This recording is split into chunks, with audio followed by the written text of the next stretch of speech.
मैंने धर्मराज के खिलाफ रिपोर्ट लिखवा दी है, उस पर अंगूठा लगा दीजिएगा। मैं आपको इंसाफ दिला कर ये लीजिए। ये लीजिए, यहाँ लगाइए अंगूठा। नहीं नहीं डॉक्टर बाबू, सरपंच के खिलाफ शिकायत, वो हमरा दूसरा हाथ में तुड़वा देगा, हमको जान से मरवा देगा डॉक्टर। इसी तरह डर डर के तुम्हारे पुरखों ने तुम्हें गुलाम बना दिया है। तुम क्या चाहते हो कि तुम्हारे बाल बच्चे भी गुलाम बनकर जिंदगी गुजारें, कायरों और जानवरों की तरह जिए? कभी ना कभी तो इस गुलामी का अंत लाना ही होगा।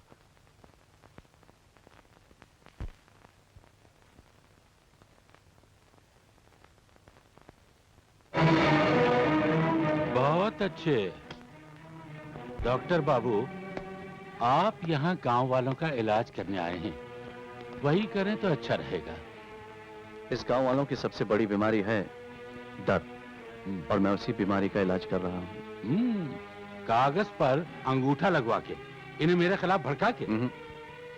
इन्हें इनके अधिकार बता के और इन्हें ये याद दिला के कि हिंदुस्तान को आजाद हुए कई साल हो गए और अब ये गुलाम नहीं रहे। देखो डॉक्टर बाबू, जिन लोगों के भाग्य में गुलामी लिखी है वो तो गुलामी रहेंगे। तुम्हारी भलाई इसी में है कि तुम भी समझदार बच्ची की तरह अपना मुंह बंद रखो और जो चल रहा है उसे चलने दो, क्योंकि तुम इनका भाग्य तो सुधार नहीं सकते। हाँ, अपना भाग्य जरूर बिगाड़ लोगे, समझे? इसे खुद अपने हाथों से फाड़ देना।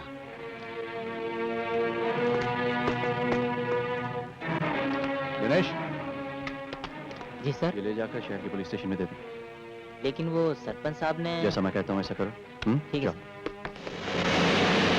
मॉर्निंग इंस्पेक्टर साहब, सुबह सुबह इधर। तबीयत तो ठीक है ना? आपके खिलाफ शिकायत है। शिकायत? जी। मेरे खिलाफ? क्या बात है? अभी मालूम हो जाएगा। मुझे आपके दवाखाने की तलाशी लेनी है। चलिए।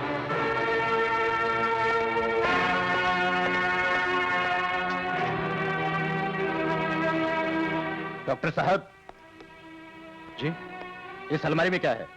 दवाइयाँ। इसे खोल के दिखाइए। श्योर।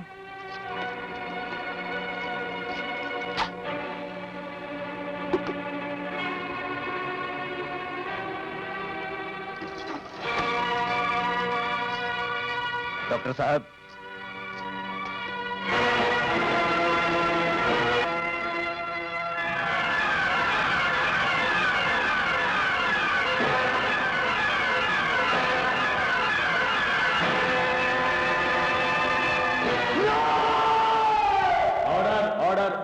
जिस गांव में जिंदा लाशों से काम कराया जाता है, उन पर राज किया जाता है, वहां एक मुर्दा अलमारी में छुपाना कोई बड़ी बात नहीं। आप कहना क्या चाहते हैं? मैं यही कहना चाहता हूं कि दिनेश लाल का खून मैंने नहीं बल्कि धर्मराज ने किया है।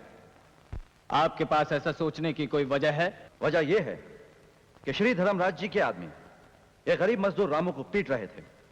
मैंने उसे बचाया और मरहम पट्टी करने के लिए दवाखाने ले गया। उसी वक्त धर्मराज जी वहां आए और मुझे धमकी दी।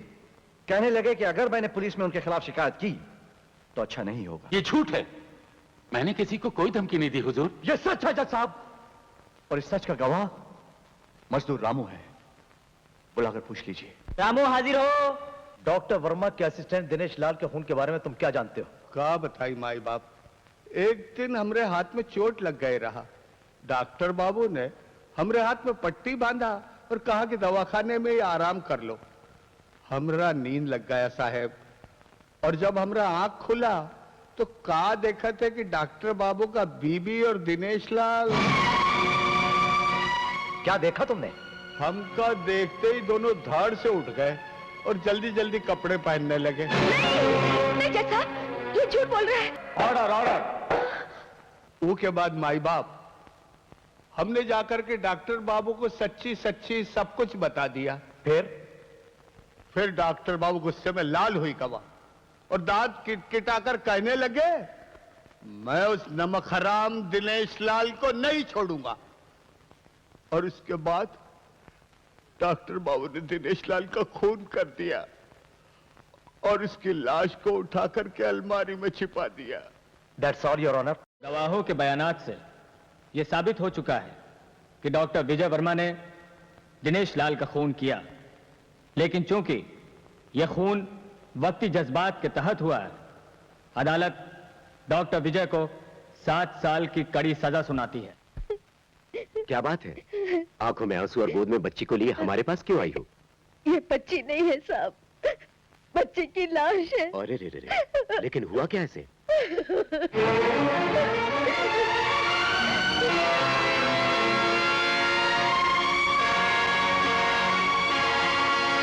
रास्कल्स, ऐसे ही लोग हमारी सरकार को बदनाम करते हैं। उनको सजा जरूर मिलेगी।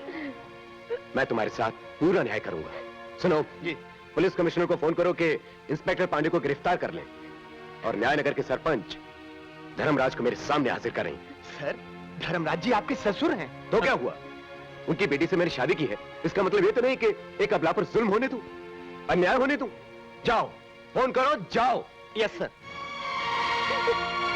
हवलदार सुनो, मंत्री जी अंदर किसी अबला का उद्धार करने के लिए गए हैं। बाहर तुम जरा चौकन्ने रहना, कोई अंदर जाने नहीं पाए, समझे?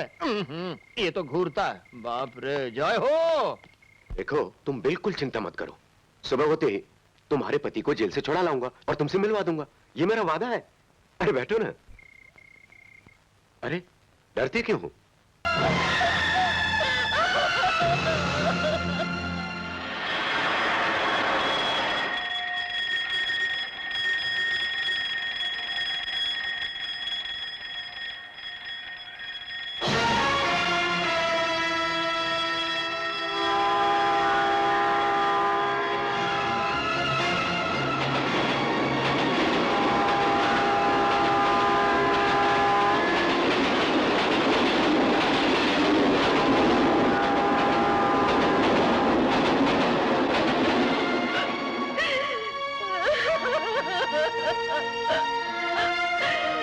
मुझे क्यों बचाया?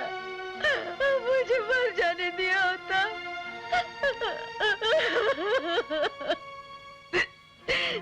तुम आत्महत्या क्यों करना चाहती थी? जानती नहीं ये पाप है?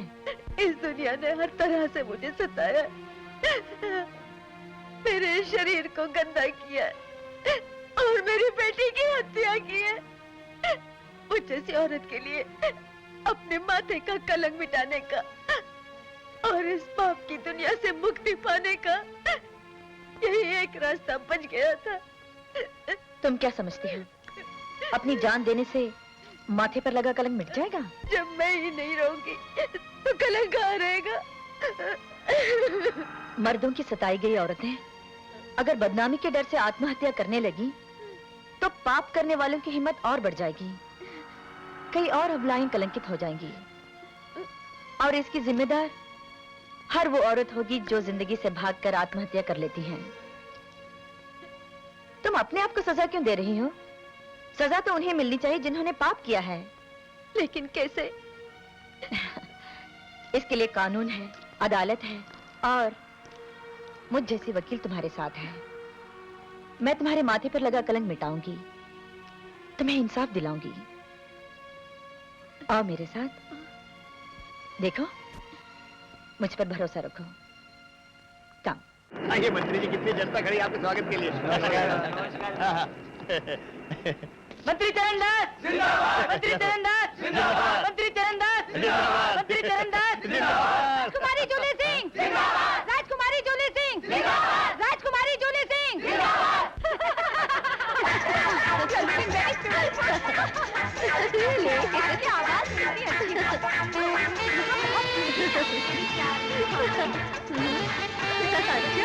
अभी तो यहाँ रहना पड़ेगा आपको। अच्छा, थैंक यू।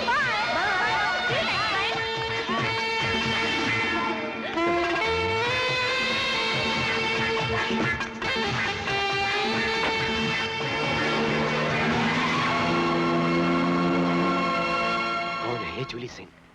इतनी सुंदर लड़की मैंने आज तक नहीं देखी। हमको हिंदुस्तानी लोग बहुत पसंद है। I like India, Indian music, Indian culture, Indian people. They are beautiful. हमने सोचा है कि हम एक हिंदुस्तानी आदमी से ही शादी करेगा। मेरे बारे में आपकी क्या राय है? मैंने कोई गुस्ताखी तो नहीं की ना? No, no, not at all. आप मिनिस्टर है, जवान है, सुंदर है, सूट पहनता है, 555 स्मोक करता है, फिर भी आज तक आप बैचलर हैं, शादी नहीं किया, इट्स वेरी सरप्राइजिंग। नहीं बैचलर नहीं है। No? गलती थी, एक बार एक छोटी सी शादी कर ली थी गांव में। फिर तो हम इससे शादी नहीं कर सकते। You see one wife one husband, no second wife please. आप उसकी चिंता बिल्कुल मत कीजिए। उस गंवार को डाइवोर्स देकर आज ही घर से बाहर निकाल देता हूँ। डाइवोर्स? हाँ, कल ही उसके डाइवोर्स पेपर्स के साथ आपकी सेवा में हाजिर हो जाऊंगा, ये मेरा वादा है।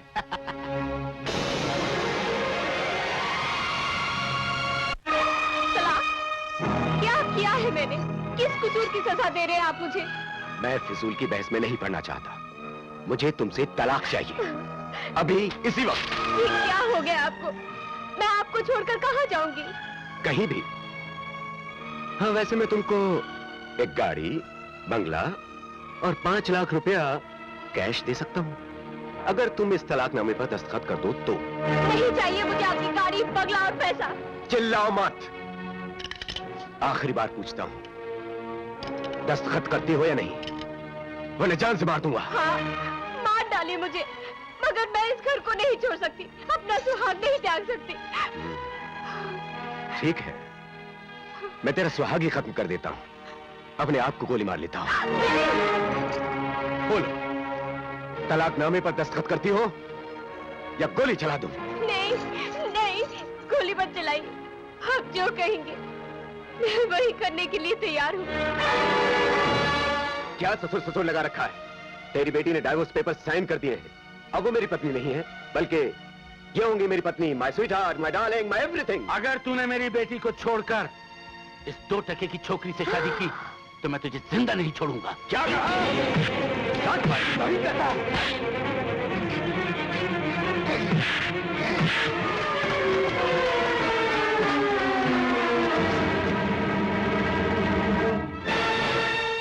पहचाना मुझे?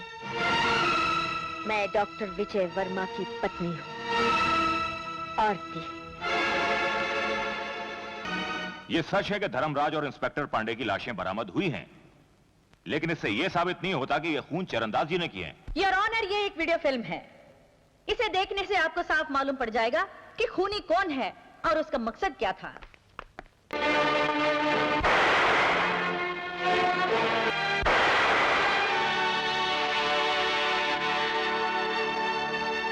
चरणदास जी, अभी जो शख्स वीडियो पे खून करते हुए देखा गया, क्या वो आप ही थे? हाँ, हूं तो मैं ही, लेकिन ये सब कैसे हुआ कुछ समझ में नहीं आ रहा है। जरूर मेरे साथ कुछ धोखा किया गया है। मुकदमे का फैसला कल सुनाया जाएगा। The court is adjourned. Bharti, ये देखो हमारे पासपोर्ट्स, ये हवाई जहाज के टिकट्स। चलो 2-3 महीने के लिए सारी दुनिया की सैर कराते हैं। बहुत दिन तुमसे अलग रहा हूं, अब सिर्फ तुम्हारे साथ रहना चाहता हूं। मेरे साथ रहना चाहते हो या मुझे यहाँ से दूर रखना चाहते हो, ताकि मैं चरणदास का ये केस न लड़ सकूं? हाँ, आखिर वकील हो ना, हर बात अपने आप समझ जाती हो। बहरहाल मुझे खुशी है कि मेरी पत्नी इतनी समझदार औरत है। और मुझे अफसोस है कि मेरा पति इतना गिरा हुआ आदमी है। देखो भारती, तुम फिर से जिद करोगी और चरणदास के खिलाफ अगर केस लड़ोगी तो ये कुर्सी जो बड़ी मुश्किल से मुझे मिली है मेरे हाथ से निकल जाएगी। तुम मेरी पत्नी होकर मेरी तरक्की के दुश्मन क्यों बनती हो? सच और इंसाफ की लाश पर अपनी तरक्की का महल बनाने वाला आदमी मेरा पति नहीं हो सकता। Get out. अरे लेकिन भारती, मेरी बात। जाते हो या वॉचमैन को बुलाओ।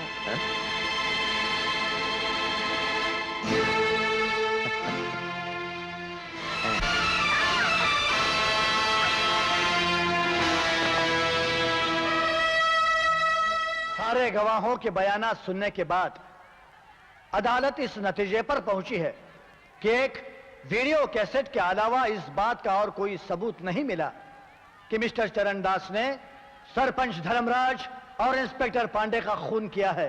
वीडियो कैसेट एक फिल्म की तरह है और ये सभी जानते हैं कि फिल्मों में डुप्लीकेट और मास्क का बहुत सफाई से इस्तेमाल किया जाता है। हो सकता है कि इस फिल्म में भी किसी डुप्लीकेट ने श्री चरणदास का मास्क पहनकर ये दोनों खून किए हों। इस बात को ध्यान में रखते हुए ये अदालत श्री चरणदास को संदेह का लाभ देते हुए बाइज्जत रिहा करती है।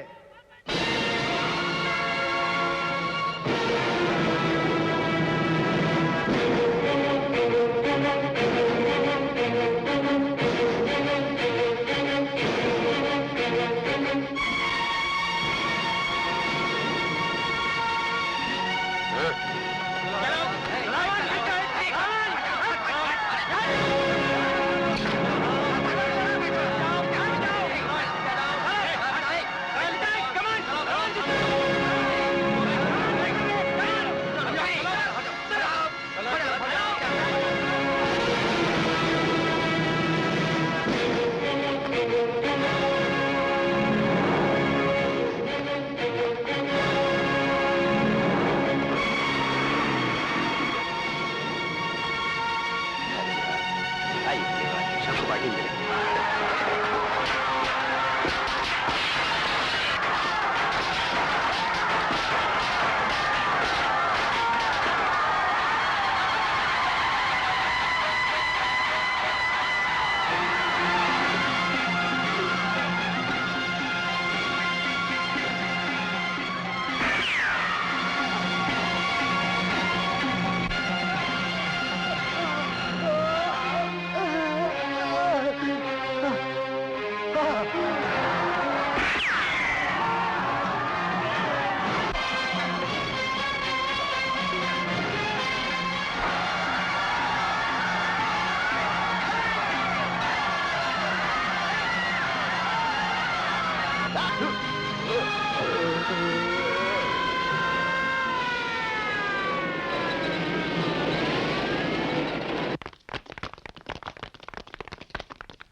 ये खून किसने किए हैं?